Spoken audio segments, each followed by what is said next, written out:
आने वाले एपिसोड में एक ऐसा इमोशनल मोमेंट सामने आने वाला है जिसे देखकर हर दर्शक की धड़कनें तेज हो जाएंगी।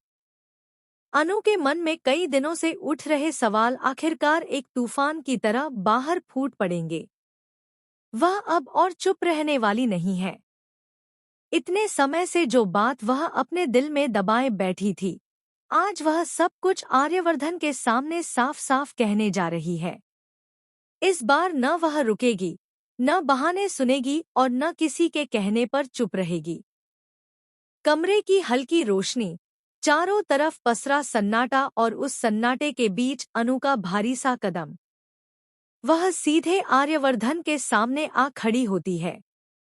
उसकी आंखों में डर नहीं, बल्कि एक अजीब सा दर्द और हिम्मत दिखाई देती है। वह गहरी सांस लेकर बोलना शुरू करती है।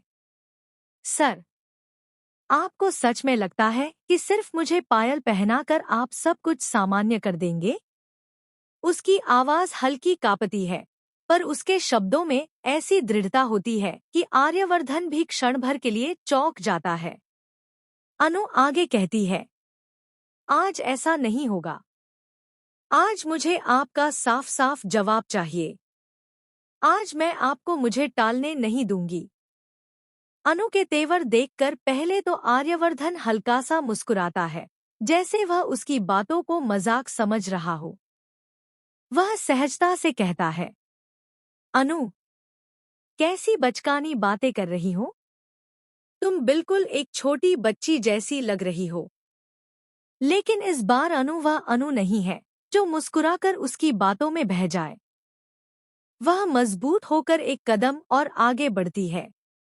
उसकी आंखें उसे रोकने नहीं, जवाब देने के लिए मजबूर कर रही थी। नहीं सर, आज आप अपने दिल की बात मुझे बताकर ही जाएंगे। अगर आपने सच नहीं बताया, तो मैं सोचूंगी कि मीरा मैडम के लिए आपके दिल में कुछ है। और आप मुझे धोखा दे रहे हैं। यह सुनते ही जैसे हवा रुक जाती है। आर्यवर्धन तेजी से उसका हाथ पकड़ लेता है। उसकी आंखों में हैरानी साफ झलक रही थी। अनु, आखिर तुम सोच क्या रही हो? अनु अपनी नजरें नीचे झुका लेती है। उसकी आंखों में आंसू भर आते हैं। उसकी आवाज टूटने लगती है। आज मीरा मैडम की बातें सुनकर मुझे लगा शायद मैं गलत हूं। लेकिन अगर मेरी जगह कोई और लड़की होती, तो वह भी ऐसा ही महसूस करती। अगर आपने मुझे धोखा दिया, तो मैं यह सह नहीं पाऊंगी। मैं तो उसकी बात पूरी भी नहीं होती कि आर्यवर्धन उसे कड़ाई से रोक देता है। अनु, ऐसी बातें कभी दोबारा मत कहना, समझी? इस